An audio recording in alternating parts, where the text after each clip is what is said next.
Haleluya, puji Tuhan saudara-saudara. Saat ini kita akan mendengarkan renungan firman Allah. Mari kita berdoa. Kami bersyukur kepadamu Tuhan, karena Engkau Allah yang baik dalam hidup kami. Saat ini kami akan siap untuk mendengarkan firman-Mu. Berfirman bagi kami Tuhan, urapi kami dengan Roh Kudus-Mu, mampukan kami menerima, mengerti, memahami, bersaksi, menyampaikan, terlebih melakukan firman-Mu dengan setia dan benar. Di dalam nama Tuhan Yesus Kristus, haleluya, amin. Puji Tuhan saudara-saudara, saya percaya apapun yang sedang kita alami, yang Tuhan inginkan adalah kita semakin kuat dalam Tuhan. Kita menang dari setiap persoalan hidup kita. Puji Tuhan saudara-saudara.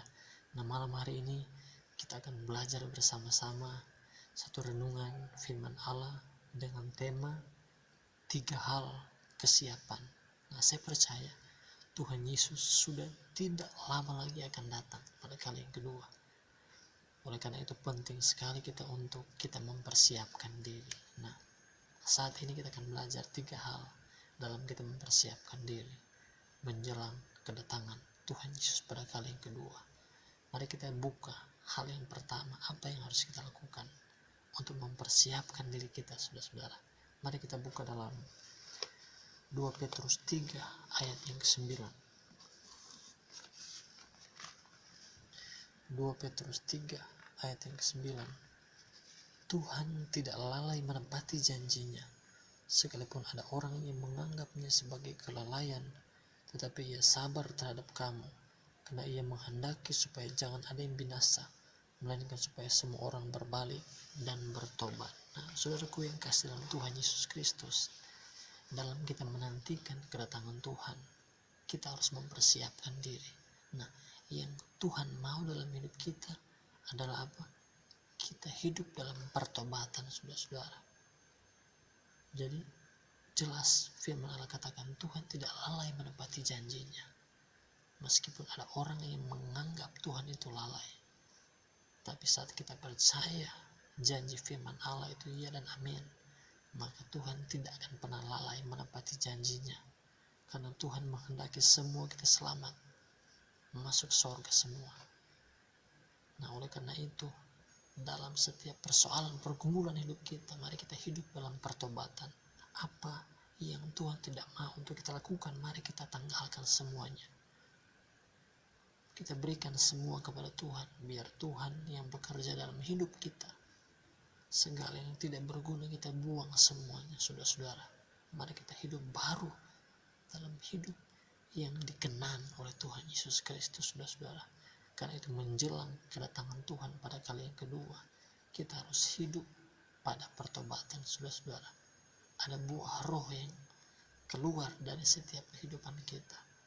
Karena itu yang pertama, dalam hal kita mempersiapkan diri kita menjelang kedatangan Tuhan Yesus pada kali yang kedua, yang pertama kita hidup dalam pertobatan. Mengapa kita harus hidup dalam pertobatan?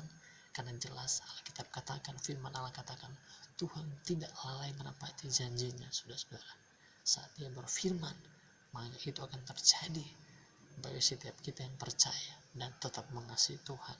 Nah, kesiapan yang kedua dalam kita menjambut kedatangan Tuhan Yesus pada kali yang kedua, mari kita buka dalam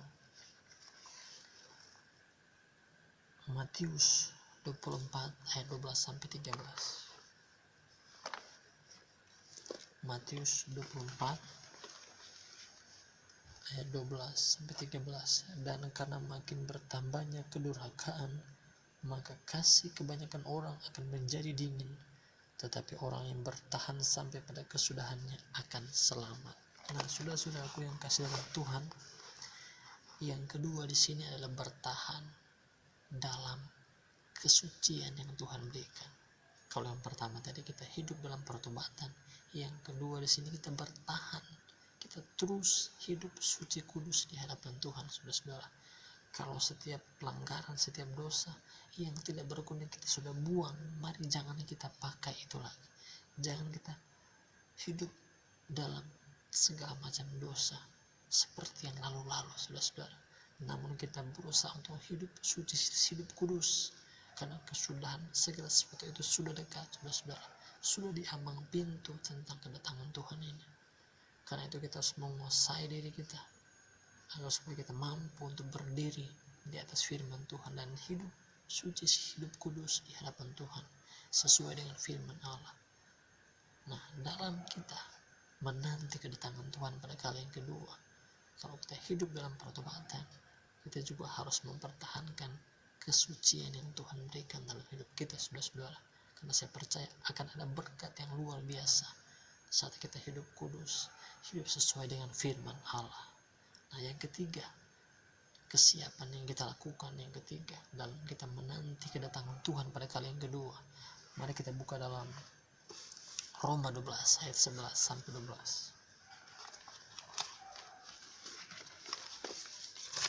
Roma 12 ayat 11 sampai 12. Janganlah hendaknya kerajinanmu kendor, biarlah rohmu menyala-nyala dan layanilah Tuhan. Bersukacita dalam pengharapan, sabarlah dalam kesesakan, dan bertekunlah dalam doa. Nah, yang ketiga di sini, saudara-saudara, adalah bersemangat. Nah, kalau yang tadi yang pertama dalam menantikan kedatangan Tuhan, pada kali yang kedua, yang pertama kita harus hidup dalam pertobatan, yang kedua kita harus hidup suci kudus sesuai firman Allah, dan yang ketiga kita harus bersemangat dalam hidup ini, saudara-saudara. Karena apapun yang kita alami saat kita bersemangat, maka semuanya terasa enjoy, semuanya terasa indah, saudara-saudara. Karena itu apapun yang kita hadapi, yang kita alami, teruslah bersemangat dalam Tuhan. Karena setiap jerih payah kita dalam Tuhan tidak akan sia-sia, saudara-saudara. Dalam kita menanti kedatangan Tuhan pada kali yang kedua, mari kita hidup dalam pertobatan.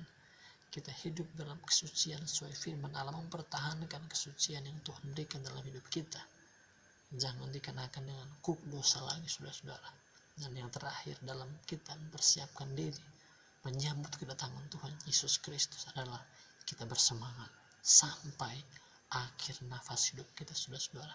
Saya percaya surga kekal sekali lagi akan menjadi bagian kita bagi orang-orang yang terus mempersiapkan diri menjelang kedatangan Tuhan pada kali kedua. Dan kesenangan akan kita alami saat kita mengakhiri pertandingan iman ini. Maka kita akan senang selamanya, hidup selamanya dalam kekekalan, dalam surga yang Tuhan berikan. Puji Tuhan, Tuhan Yesus memberkati kita semua. Mari kita berdoa. Kami bersyukur kepada-Mu Tuhan buat firman Allah saat ini. Mampukan kami menerima, mengerti, memahami, melakukan dengan setia dan benar dalam hidup kami. Memberkati kami semuanya Tuhan, di dalam nama Tuhan Yesus Kristus. Haleluya. Amin. Tuhan memberkati kita semua, saudara. Haleluya.